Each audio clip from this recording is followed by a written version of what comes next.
Good afternoon, everyone. The clock is ticking on the expiration of the Affordable Care Act tax credits. In just 30 days, tens of millions of Americans are about to experience dramatically increased health care costs because of the Republican refusal to extend the Affordable Care Act tax credits. From the very beginning of this presidency, Republican control of the House and the Senate, as well as the administration, has been a disaster for the American people. These extremists promised all last year that costs were going to go down on day one. Costs haven't gone down in America. Costs have gone up. The Trump tariffs are increasing expenses on everyday Americans by thousands of dollars per year. Housing costs are out of control. Grocery costs are out of control. Child care costs are out of control. Electricity bills are through the roof. And now Republicans refuse to do a thing to prevent health care costs from dramatically increasing in a way that will deprive tens of millions of Americans of the ability to go see a doctor when they need one.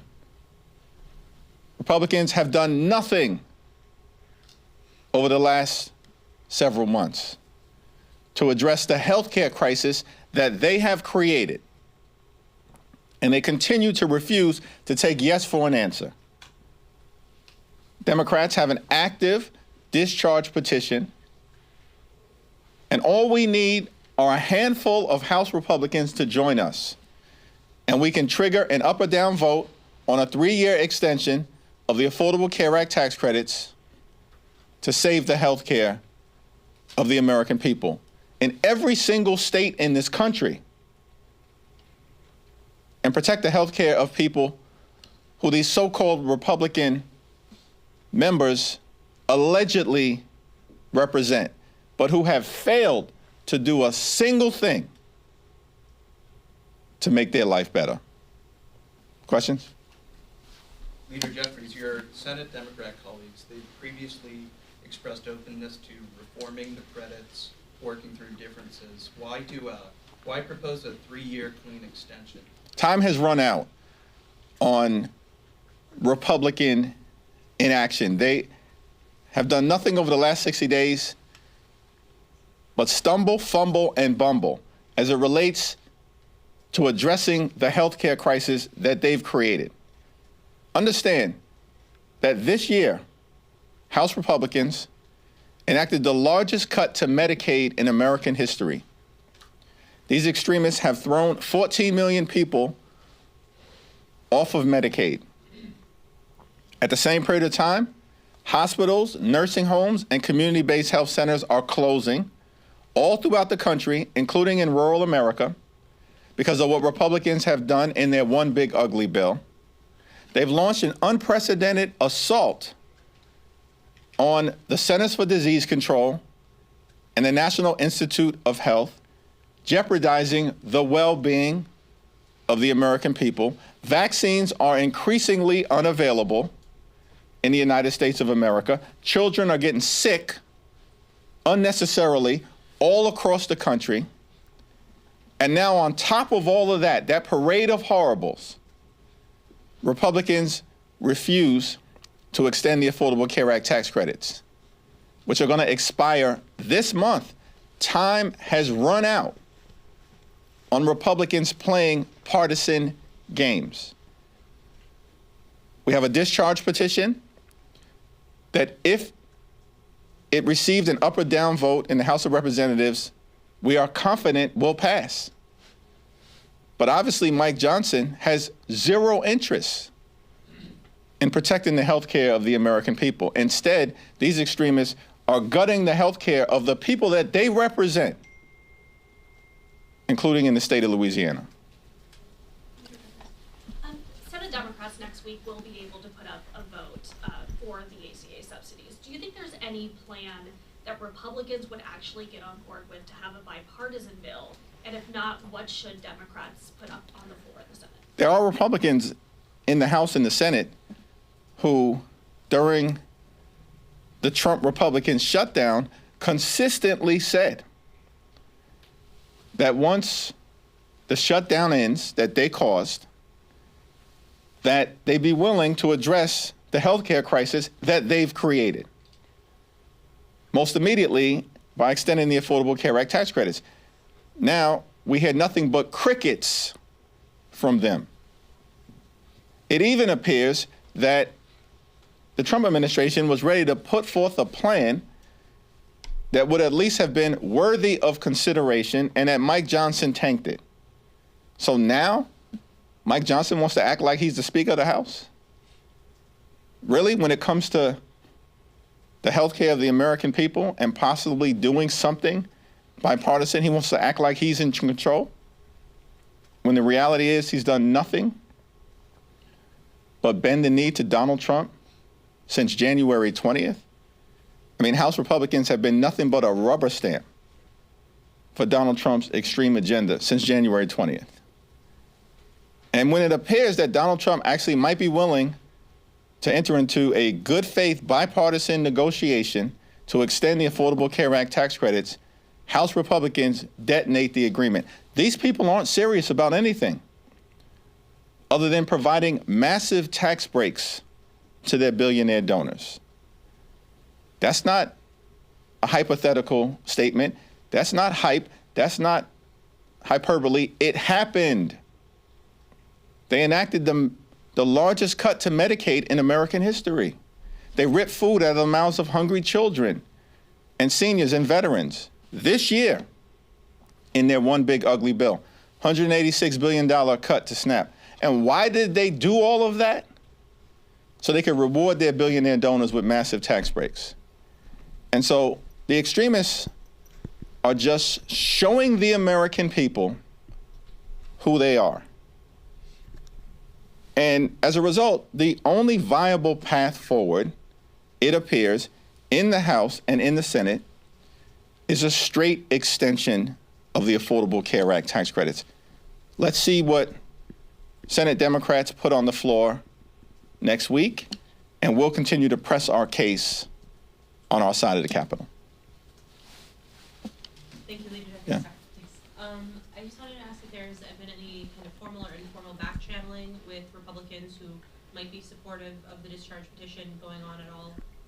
Well, you had 13 Republicans a few weeks ago indicate in a letter that they wrote to Deputy Speaker Mike Johnson that as soon as their shutdown was over, they wanted to address the Affordable Care Act tax credits. But now it's nothing but silence from these people because they're not serious about helping the American people, the hardworking American taxpayers that they purport to represent. This has become painfully obvious to the American people, which is why Republicans are getting wiped out electorally all across the country, as we saw last month. Literally in every single state in the union, destroyed up and down the ballot across the country. Statewide races to local races and everything in between. Because the American people are done with these people. They've been a disaster. They lied about fighting to lower the high cost of living. Instead, they've just jammed their extreme right-wing policies down the throats of the American people who are being hurt as a result. And you know, our view about the situation, as we've repeatedly said, is that we're open to finding a bipartisan path forward. But the extremists continue to refuse to take yes for an answer. They had an opportunity, right, to accept a very reasonable proposal that Leader Schumer put on the table a few weeks ago, which was a straight one-year extension of the Affordable Care Act tax credits, and then a bipartisan commission to discuss improvements to the health care of the American people over a multi-year period of time.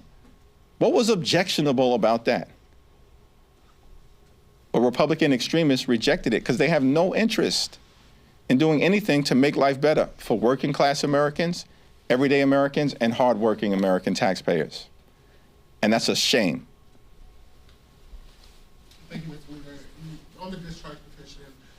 Is it your expectation that all House Democrats will sign as of today? I believe 212 of 213 have signed. Is it your expectation that all members of your caucus will sign it? And following up on the question about back channel conversations, is it your position that the fact that the subsidies expire in 30 days, the urgency that you say, the moment requires, is that enough for Republicans to sign on, or will it require some proactive conversations on the part of House Democrats to get them to break ranks with leadership and sign on to this effort? Well, there certainly haven't been any leadership conversations because Mike Johnson has zero interest in protecting the health care of the American people, and he's repeatedly made that clear. Now, in terms of whether there are conversations member to member between the House Democratic Caucus and members of the House Republican Conference, there certainly have been some informal conversations led by folks like Tom Suozzi, who has floated a 2-year proposal with some, modest reforms that we'd have to take a look at. But there's no indication that even that proposal has support from House Republican leadership. These people have zero interest in making life better for everyday Americans. And they repeatedly make that clear. They're in the face of the American people about it. Meanwhile, you got Donald Trump issuing reckless pardons, destroying half of the White House, bailing out Argentina, posting erratically on Thanksgiving. Like, this guy can't even give us a break on Thanksgiving when we're with our families. And the American people have had enough of it. These people have gone way too far. They've broken every single promise that they've had. And so I guess we can always hope that there are a handful of Republicans who will actually do what they said that they would do once their shutdown ended, which is to work with Democrats to find a path forward. But that path right now is an extension of the Affordable Care Act tax credits. I think our discharge petition in record time is now up to about 212, 213. It is my expectation that we will have complete and total unity amongst House Democrats. Thanks. Thanks, Mr. Leader. You just mentioned how Republicans are getting wiped out across the country. We've seen that in past elections. What's your expectation tomorrow in Tennessee? Do you think that the Democrat there could potentially pull it off, given the polling that we have seen in recent weeks? Seems to me that it's going to be an unexpectedly close election, a single-digit election. That's shocking. In deep red Tennessee, Mark Green's district. By the way, this is a district literally that Donald Trump just won by 22 points last November. This is not a district that anyone believes should be competitive. No rational person believes this district should be competitive. And yet, it's apparently very competitive. It's going to be a much closer than expected race. Republicans have already lost.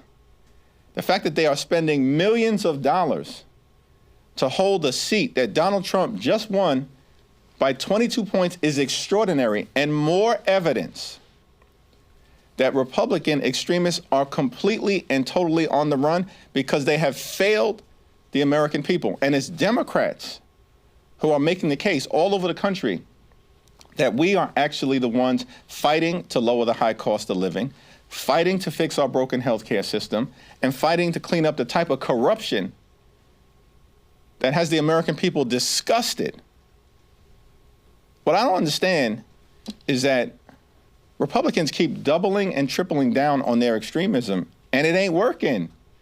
They are losing all over the place. Donald Trump's approval rating in the most recent Gallup poll is 36%. 60% of the American people disapprove of this guy. He's a disaster.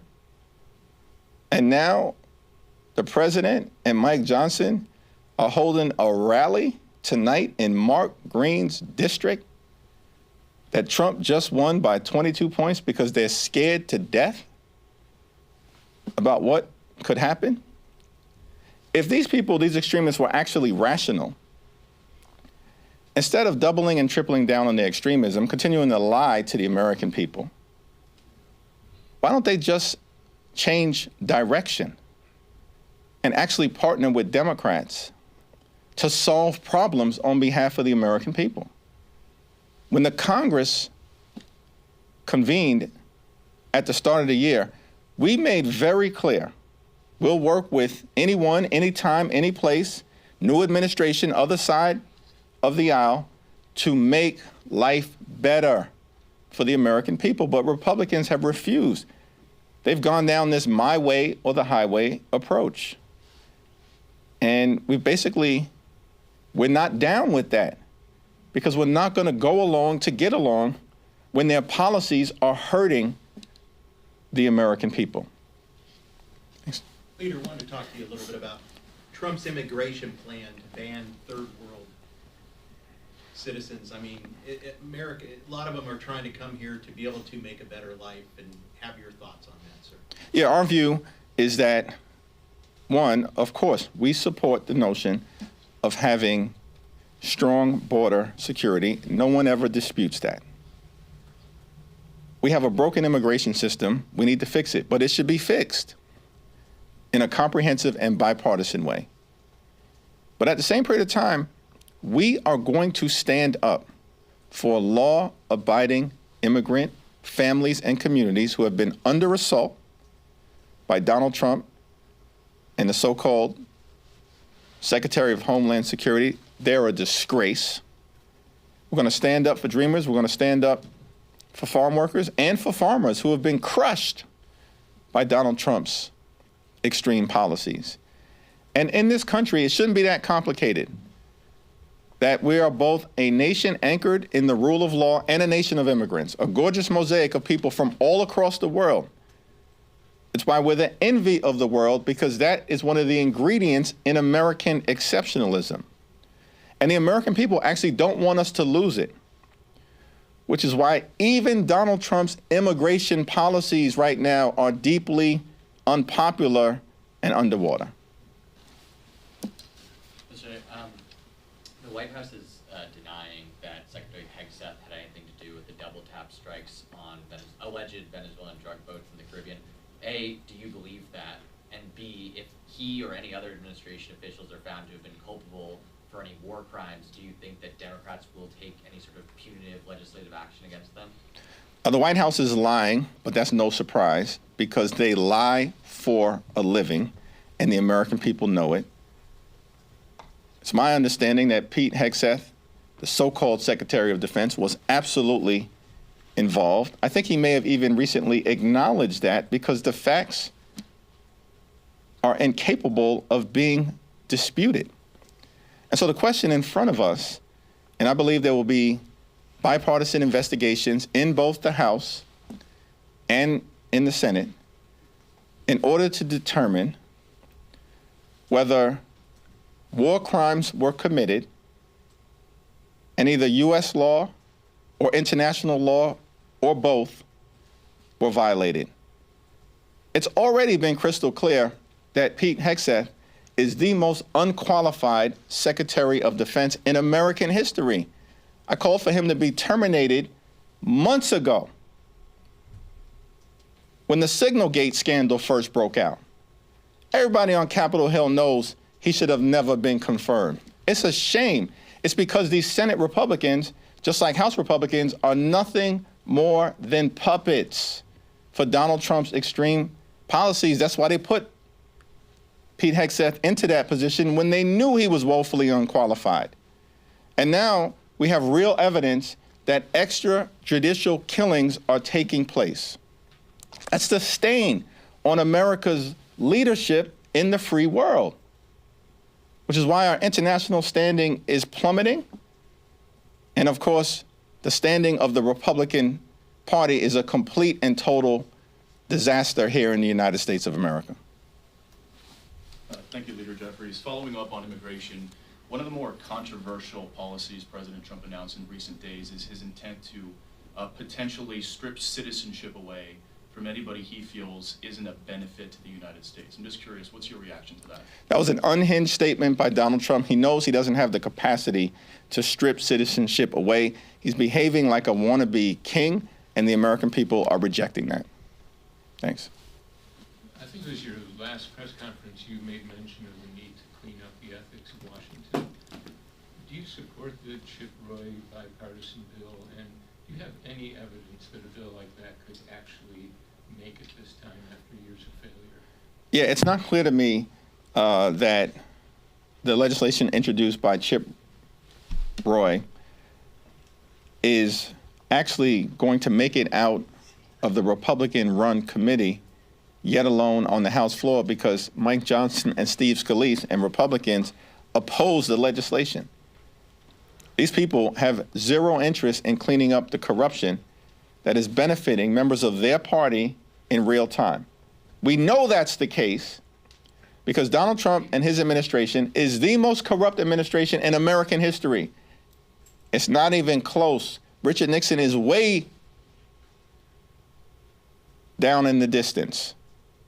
It's wild, the corruption that we're seeing in real time. And we don't hear a peep from Mike Johnson, Steve Scalise, or any of them about the corruption that's taking place in the administration, in the Supreme Court, or in the Congress. House Democrats have made clear we overwhelmingly support a ban on congressional stock trading. And as soon as we can bring a bipartisan bill to the floor, and that may have to wait until we take the gavels back after November of 2026, we plan to do it. Thanks. Kevin? When it comes to the HEGSEP and the tax in the Caribbean, you talked about the bipartisan approach here. Are you confident the Republican-led committees that are going to actually do a dutiful and complete review of this? And to what extent, given the nature and the control of the House right now, would impeachment even be enough? Well, Republicans will never allow articles of impeachment to be brought to the floor of the House of Representatives, and we know that's the case because Donald Trump will order them not to do it. So what's on the table is a meaningful investigation, which we can hope would be bipartisan. I have full and complete trust in Adam Smith, the once and future chairman of the House Armed Services Committee. I can't speak to whether I've got any confidence as to what Republicans will do on the other side of the aisle. The one thing that should be clear to all of these Republican extremists and sycophants and the people who are either actively involved in corruption, violating the law, engaged in extrajudicial activity, is that the statute of limitations for any crimes being committed now are 5 years. It will extend well beyond the end of the Trump administration. Thank you all. Thank you.